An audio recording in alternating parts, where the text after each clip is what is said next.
और जयपुर से बड़ी खबर है, अशैक्षणिक कर्मचारियों ने प्रदर्शन किया। जयपुर में महारानी कॉलेज में अशैक्षणिक कर्मचारियों का प्रदर्शन। कर्मचारियों ने प्रिंसिपल को कमरे में बंद कर दिया। प्रैक्टिकल एग्जाम का भुगतान न होने से ये कर्मचारी नाराज हैं और अपनी नाराजगी जाहिर करने के लिए प्रिंसिपल के पास पहुंचे।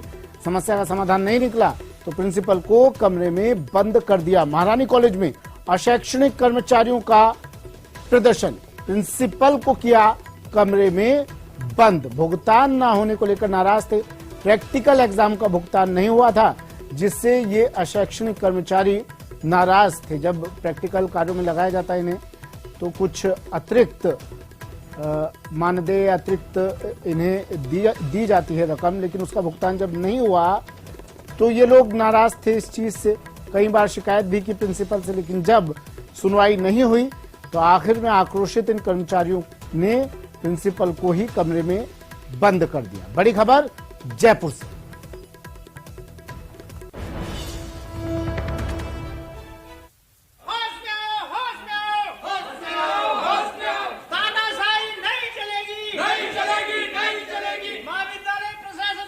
लवली वधवा मेरे सहयोगी हमारे साथ फोन लाइन पर जुड़े हुए हैं। ये तस्वीरें भी दिखा रहे हैं लवली। कॉलेज में नारेबाजी, प्रदर्शन, क्या डिमांड कर रहे हैं लोग? और प्रिंसिपल को भी कमरे में बंद कर दिया इन्होंने। देखिए, ये अशैक्षणिक कर्मचारी हैं महारानी कॉलेज के। पिछले लंबे समय से ये लगातार अपनी मांगों को लेकर के महारानी कॉलेज के प्रिंसिपल को बार बार कह रहे थे, मगर उनकी मांगों पर सुनवाई नहीं हुई, जिसके चलते तमाम अशैक्षणिक कर्मचारी हैं, इसमें कोई भी शिक्षक शामिल नहीं है। इन्होंने प्राचार्य जो प्रिंसिपल हैं मुक्ता अग्रवाल, उनके खिलाफ प्रदर्शन किया और उसके बाद में जब उन्हें लगा कि मुक्ता अग्रवाल उनके प्रदर्शन पर कुछ उन्हें फर्क नहीं पड़ रहा है, तो उन्होंने उन्हें उनके कमरे में ही बंद कर दिया। अभी जो है अशोकनगर थाना पुलिस ने मौके पर पहुंचकर उनके कमरे का दरवाजा जो है वो खुलवा दिया है। जो जानकारी आई है वो ये है कि मई जून 2022 में कॉलेज में नॉन कॉलेज स्टूडेंट के प्रैक्टिकल जो थे वो कराए गए थे। इनमें इन कर्मचारियों की ड्यूटी लगी थी। 6 महीने बाद भी कॉलेज ने इन कर्मचारियों का भुगतान नहीं किया जिसमें इनकी ड्यूटी लगी थी। उसको लेकर के, पेमेंट के भुगतान को लेकर के, बिल को लेकर के ये परेशान होकर के इन्होंने आज इस प्रदर्शन का रास्ता जो है अख्तियार किया है और पेमेंट के बहाने कई और मांगों को भी लेकर के भी ये अपने कॉलेज की जो प्रिंसिपल है मुक्ता अग्रवाल, अपनी आवाज को बुलंद कर रहे हैं। फिलहाल यहाँ पर लगातार प्रदर्शन का जो दौर है वो जारी है। पुलिस पहुंची है, पुलिस समझाइश कर रही है, अशोकनगर थाने की पुलिस, और उम्मीद की जा रही है कि कुछ देर के अंदर यहाँ पर जो है पुलिस की समझाइश काम आएगी। जी, कितने कर्मचारी इस प्रदर्शन में शामिल हैं? कितने कर्मचारी ऐसे हैं जिनका भुगतान अटका हुआ था? और प्रिंसिपल से आपकी बात हो पाई? क्या उनकी तरफ से प्रतिक्रिया मिल पाई? देखिए, 2 दर्जन कर्मचारी हैं। प्रिंसिपल का कहना है कि उन्होंने उनकी मांगों को लेकर के, उनके भुगतान को लेकर के लेखा शाखा को लिख दिया था और उसके बाद में उनका बिल जो है वो यूनिवर्सिटी प्रशासन के अधीन पेंडिंग है, जिसमें उनका कोई लेना देना नहीं है। लेकिन वो अनावश्यक रूप से कर्मचारियों पर, उन पर दबाव बनाने, प्रदर्शन करने के नाम पर, उन्हें दबाव बनाने के नाम पर, मुक्ता अग्रवाल का कहना है कि उन पर दबाव बनाने की कोशिश की जा रही है, लेकिन वो इसको लेकर के चैलेंज करेंगे और उन्होंने पुलिस की मदद ली है। फिलहाल पुलिस पहुंची है, विद्यार्थी भी बीच बचाव कर रहे हैं, जो शैक्षणिक कर्मचारी वो भी बीच बचाव कर रहे हैं और अशैक्षणिक कर्मचारियों को समझाइश का दौर चल रहा है कि शायद वो मान जाएं, जिसके बाद में इस पूरे मामले का पटाक्षेप हो सके। लेकिन फिलहाल जो है इस भुगतान की मांग को लेकर के 2 दर्जन से ज्यादा जो अशैक्षणिक कर्मचारी जिनकी प्रैक्टिकल में ड्यूटी लगी थी, नॉन कॉलेज स्टूडेंट्स के प्रैक्टिकल में, उनको लेकर के ये लोग प्रदर्शन कर रहे हैं और यहाँ पर समझाइश का दौर लगातार जारी है। जी, और इन अशैक्षणिक कर्मचारियों से आपकी बात हुई? ठीक है, आप प्रदर्शन कर रहे हैं, मांग जायज है, प्रदर्शन कीजिए, लेकिन प्रिंसिपल को इस तरह से कमरे में लॉक कर देना, बंद कर देना, ये कितना जायज है? बातचीत करके मामला सुलझाया जा सकता है ना? देखिए, बिल्कुल आपने सही कहा। फिलहाल कर्मचारी जो है वो खासे उद्वेलित नजर आ रहे हैं, क्योंकि 6 महीने से अपने भुगतान को लेकर के परेशान हो रहे थे। बार बार वो अपनी बात कह रहे थे, मगर सरकारी सिस्टम में भुगतान। ठीक है, शुक्रिया लवली तमाम जानकारी के लिए। लवली वधवा मेरे सहयोगी जयपुर से जुड़े। अशैक्षणिक कर्मचारियों का प्रदर्शन। बड़ी खबर आ रही है एक और, उदयपुर से हत्या की धमकी देने वाले को गिरफ्तार कर लिया। पुलिस ने गिरफ्तार कर लिया हत्या की धमकी देने वाले को। कन्हैया लाल की हत्या जैसी धमकी दी थी इसने। अब ये पुलिस गिरफ्त में है। पुलिस ने 2 आरोपियों को दबोच लिया है, देवीलाल और जितेंद्र, इनका नाम बताया जा रहा है। इन दोनों आरोपियों को पुलिस ने गिरफ्तार कर लिया है। आपसी रंजिश के चलते दोनों ने धमकी दी थी, कहा था कि कन्हैया लाल जैसा हाल करेंगे। बाकी 2 सहयोगियों की भी तलाश जारी है। बड़ी खबर उदयपुर से, कन्हैया लाल हत्याकांड की तर्ज पर कपिल मेरे सहयोगी उदयपुर से फोन लाइन पर जुड़ गए हैं। कपिल, मामला क्या था ये पूरा और किस तरह कार्रवाई की गई? कौन है ये आरोपी? क्या इनका इतिहास कहता है? हाँ, देखिए, गोविंद पटेल नाम के व्यक्ति को धमकी मिली थी और उसके ठीक बाद में जब गोविंद पटेल को धमकी मिली थी तो पुलिस जब मौके पर पहुंची, पुलिस के सामने गोविंद ने देवीलाल नाम के एक व्यक्ति पर शंका जाहिर की थी। और देवीलाल जो है वो गोविंद का पड़ोसी है, इसके दूर के रिश्तेदार बताया जा रहा है। और साथ ही दोनों व्यापारिक रूप से भी कॉम्पिटिटर है, क्योंकि देवीलाल बहुत पहले से खाद बीज की दुकान चलाता था और उसके बाद में इस दिसंबर महीने में ही गोविंद द्वारा भी इसी तरह की दुकान उसके पास में शुरू की गई। ऐसे में देवीलाल का व्यापार चौपट हो गया और उसने इसी रंजिश के चलते गोविंद पटेल को ये धमकी दी थी। देवीलाल ने अपने साथी जितेंद्र के साथ मिलकर और 2 अन्य मजदूरों के साथ में मिलकर गोविंद के घर पर पथराव किया और उसकी दुकान में ये धमकी भरा जो पत्र था उसको डाल दिया। पुलिस ने इस पूरे मामले को इन्वेस्टिगेट किया था और इस बात की पुष्टि हुई कि गोविंद द्वारा जिन लोगों पर शंका जाहिर की गई है उन्हीं का इसमें हाथ है। तो ऐसे में देवीलाल और जितेंद्र नाम के 2 आरोपियों को गिरफ्तार कर लिया है और 2 अन्य सहयोगियों की तलाश अभी भी जारी है। इन दोनों के बारे में कुछ बता सके आप, जिनकी तलाश की जा रही है अभी? हाँ, देखिए, ये देवीलाल जो कि खाद बीज का व्यापार करता है, उसकी दुकान पर मजदूर का काम करते हैं। तो अपने मजदूरों के सहयोग से और एक जितेंद्र नाम के व्यक्ति के सहयोग से इस पूरे घटनाक्रम को अंजाम दिया था। देर रात को गोविंद के घर के बाहर और दुकान के बाहर पथराव किया गया और दुकान के अंदर उसके अंदर एक भय पैदा करने की सोच के साथ में ये जो धमकी भरा पत्र था उसे गोविंद पटेल की दुकान में डाल दिया। ये पत्र जैसे ही गोविंद पटेल को मिला उसके बाद में एक डर का माहौल हो गया था। फिर सराड़ा थाना पुलिस मौके पर पहुंची, खुद डीएसपी ने इस पूरे मसले को इन्वेस्टिगेट किया और इन्वेस्टिगेशन करने के बाद में गोविंद पटेल द्वारा, क्योंकि देवीलाल पर पहले ही शंका जाहिर की गई थी, तो ऐसे में देवीलाल और जितेंद्र की भूमिका सामने आई और जब इनसे पूछताछ की गई तो 2 और मजदूरों की जानकारी भी पुलिस को मिली है। फिलहाल देवीलाल और जितेंद्र पुलिस की गिरफ्त में है और दोनों मजदूरों की तलाश की जा रही है। जी। लेकिन इस तरह के मामले कपिल कन्हैयालाल हत्याकांड के बाद से लगातार बढ़ रहे हैं, इस तरह की धमकियां लगातार बढ़ रही हैं। कन्हैयालाल हत्याकांड की तर्ज पर धमकी देने के मामले लगातार सामने आ रहे हैं। तो ये भी एक पुलिस के लिए चुनौती होगा, किस तरह से इन मामलों को रोका जाए, काबू में किया जाए?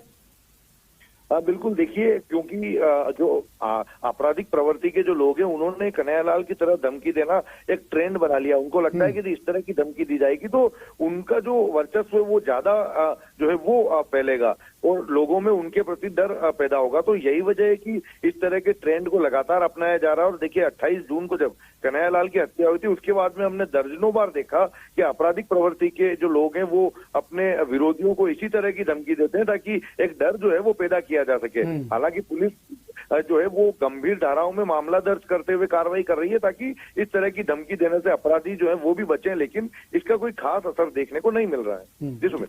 ठीक है, शुक्रिया कपिल तमाम जानकारी के लिए। उदयपुर से सहयोगी कपिल शिमाली फोन लाइन पर जुड़े। कन्हैयालाल की हत्या कर देंगे, कन्हैयालाल की हत्या की तरह हत्या करेंगे, उस जैसी ही हत्याकांड की वारदात को अंजाम देंगे, ऐसी धमकी दी थी। लेकिन अब ये धमकीबाज गुंडे पुलिस के हत्थे चढ़ गए।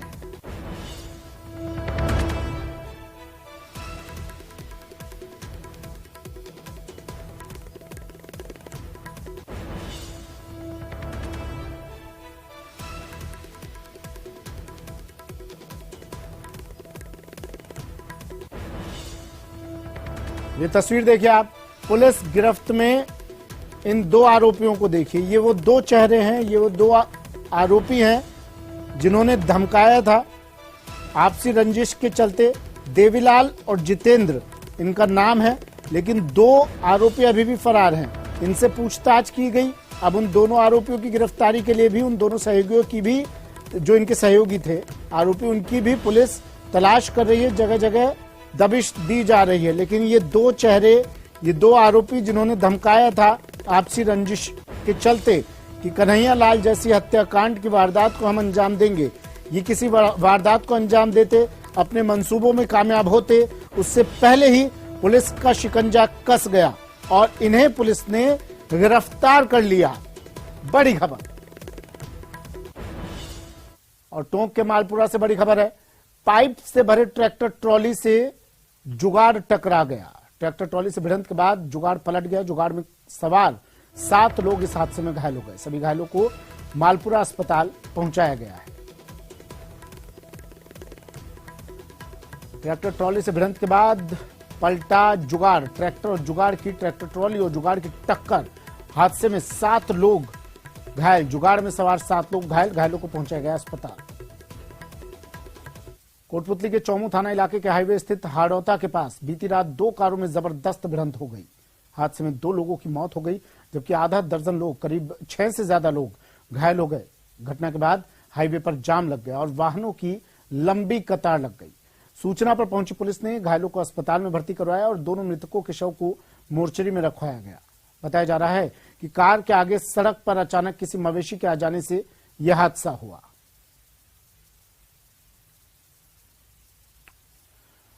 पाली रेल हादसा मामला, घटनास्थल पर अब रेल मंत्री अश्विनी वैष्णव भी आएंगे।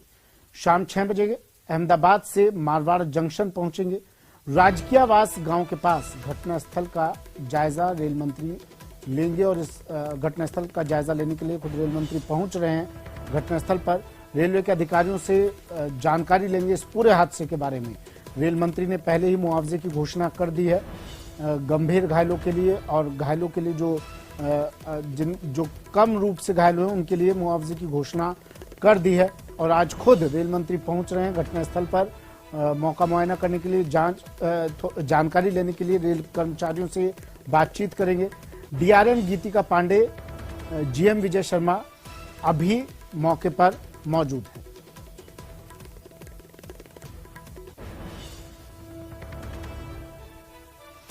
अश्विनी वैष्णव ने इसको लेकर ट्वीट भी किया था और घायलों के लिए मुआवजे का ऐलान भी किया था। बता दें आपको, अश्विनी वैष्णव भी जोधपुर से ही आते हैं और सुबह जैसे इस हादसे की सूचना मिली तो तुरंत अश्विनी वैष्णव ने तमाम अधिकारियों से बातचीत की, पूरी मॉनिटरिंग की इस हादसे को लेकर, और अब खुद अश्विनी वैष्णव पहुंच रहे हैं, रेल मंत्री पहुंच रहे हैं। श्याम चौधरी मेरे सहयोगी पाली से हमारे साथ फोन लाइन पर जुड़ गए हैं। श्याम, हम सुबह से देख रहे हैं अश्विनी वैष्णव, रेल मंत्री किस तरह से एक्टिव मोड में है इस हादसे को लेकर और तमाम अपडेट्स ले रहे हैं, तमाम दिशा निर्देश उनकी तरफ से दिए जा रहे हैं, मॉनिटरिंग की जा रही है मंत्री जी की तरफ से, और अब खुद अश्विनी वैष्णव पहुंच रहे हैं यहाँ पर। क्या कुछ जानकारी, क्या अपडेट? जी, ये जो ट्रेन हादसा हुआ उसको लेकर रेलवे प्रशासन व रेल मंत्री लगातार खुद गंभीर है और सुबह सवेरे 4 बजे से रेलवे के अधिकारियों के से इस हादसे को लेकर जानकारी ले रहे हैं। और जो ये हादसे में यात्री घायल हुए उसको भी मुआवजे की घोषणा की है रेल मंत्री ने। और रेल है जो यहाँ घटनास्थल पे पहुंचेंगे और घटनास्थल का जायजा लेंगे वो, और अधिकारियों के साथ भी चर्चा करेंगे कि इस हादसे के क्या कारण रहे, आखिर क्या कमी रही जिसकी वजह से ये हादसा हुआ है। रेल मंत्री है जो अभी अहमदाबाद से कुछ ही देर में रवाना होंगे और वो शाम को करीब 6 बजे के लगभग मारवाड़ पहुंचेंगे, जहां से मारवाड़ से वो राजकीयवास गांव पहुंचेंगे और उस जो घटनास्थल है, दुर्घटना स्थल है, वहां का जायजा लेंगे।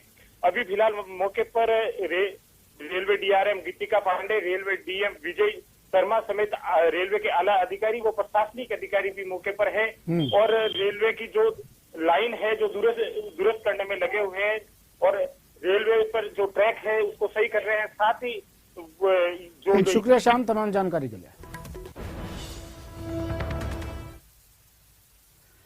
उदयपुर के भोपालपुरा थाना इलाके में बदमाशों में पुलिस का जरा भी खौफ नहीं है। कल रात कुछ अज्ञात लोगों ने एक युवक पर चाकू से हमला कर दिया जिसमें वो बुरी तरह घायल हो गया। जानकारी के मुताबिक युवक अपने घर में था, तभी उसके घर के बाहर खड़े ऑटो में तोड़फोड़ की आवाज आई तो युवक बाहर आ गया। इस दौरान नशे में धुत बदमाशों ने युवक पर हमला कर दिया और उसे चाकू मारकर फरार हो गए। पुलिस अब पूरे मामले की जांच में जुटी है।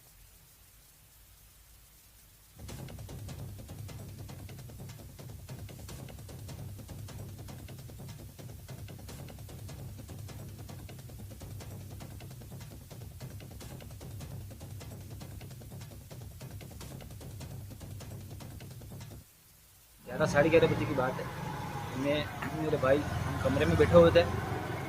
ये चलने वाले हैं, घाटी पे रहते इधर, ये दारू पीते नदी में। इन्होंने मतलब रात को मेरी गाड़ी का कांच का नुकसान किया, तोड़ा। और झुंझुनू से बड़ी खबर है, व्हाट्सएप आईडी का क्लोन बनाकर ठगी की गई। झुंझुनू में व्हाट्सएप आईडी का क्लोन बनाकर 15,000 रुपए ठग लिए। पीड़ित ने बिसाऊ थाने में रिपोर्ट दी है। पुलिस ने मामला दर्ज कर अब जांच शुरू कर दी है। बड़ी खबर झुंझुनू से, व्हाट्सएप आईडी का क्लोन बनाकर ठगी, 15,000 रुपए की ठगी की वारदात। पीड़ित ने बिसाऊ थाने में मामला दर्ज करवा दिया है। पुलिस ने मामला दर्ज कर जांच शुरू कर दी है। एक और बड़ी खबर धौलपुर से आ रही है। दो गुटों में यहां फायरिंग हुई है। मामूली सी बात को लेकर झगड़ा हुआ था। झगड़े के दौरान दोनों गुटों ने फायरिंग कर दी। फायरिंग के दौरान एक युवक को गोली लगी है। गोली लगने से युवक बुरी तरह से घायल हो गया। घायल युवक का अस्पताल में इलाज जारी है। बाड़ी उपखंड के इस्लामिया स्कूल के सामने की यह घटना। धौलपुर से बड़ी खबर। आपसी कहासुनी को लेकर विवाद के बाद फायरिंग। मामूली बात को लेकर यह विवाद हुआ था, जिसके बाद फायरिंग की गई और ये युवक बुरी तरह से जख्मी। एक और बड़ी खबर आ रही है धौलपुर से ही। धौलपुर से बड़ी खबर है, जहां सड़क हादसे में एक युवक की मौत हो गई। बिजौली गांव के पास से सड़क हादसा हुआ। पिकअप अनियंत्रित होकर यहां पलट गई। पिकअप पलटने से ड्राइवर की मौत हो गई। सूचना मिलते ही पुलिस मौके पर पहुंची। शव को पुलिस ने मोर्चरी में रखवा दिया है।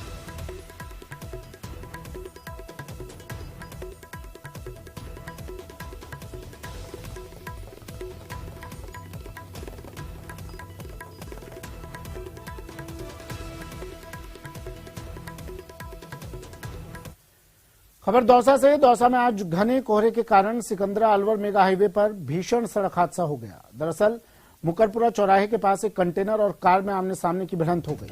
हादसे में कार सवार 4 लोग गंभीर रूप से घायल हो गए। हादसे की सूचना के बाद पुलिस मौके पर पहुंची और घायलों को तत्काल बांदीकुई अस्पताल में भर्ती करवाया गया। फिलहाल चारों घायलों का अस्पताल में इलाज जारी है। चारों की हालत गंभीर बनी हुई है।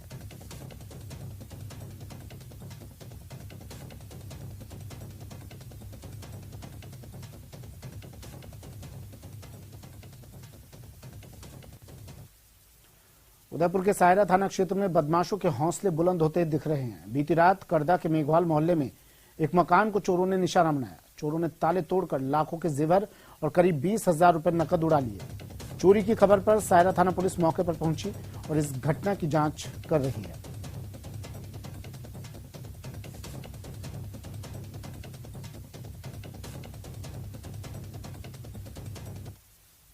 कल रात को चोरी हो गई, उसमें 1,00,000 1,50,000 का नुकसान हो गया और 20,000 रुपये केस थे और सब सामान बिखरा हुआ था।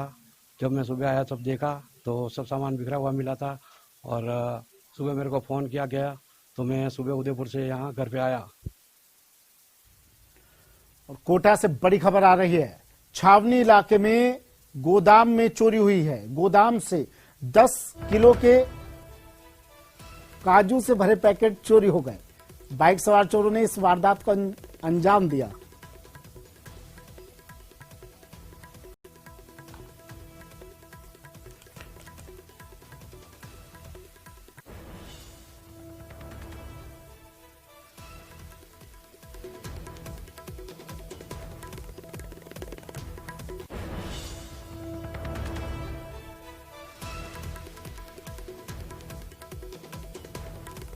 फुटेज भी सामने आए हैं। वारदात की तस्वीर सीसीटीवी में कैद। गुमानपुरा पुलिस अब पूरे मामले की जांच कर रही है।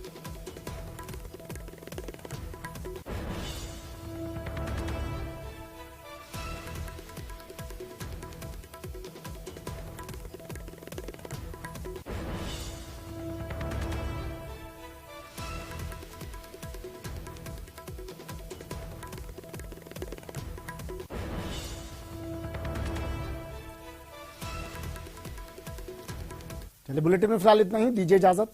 नमस्कार।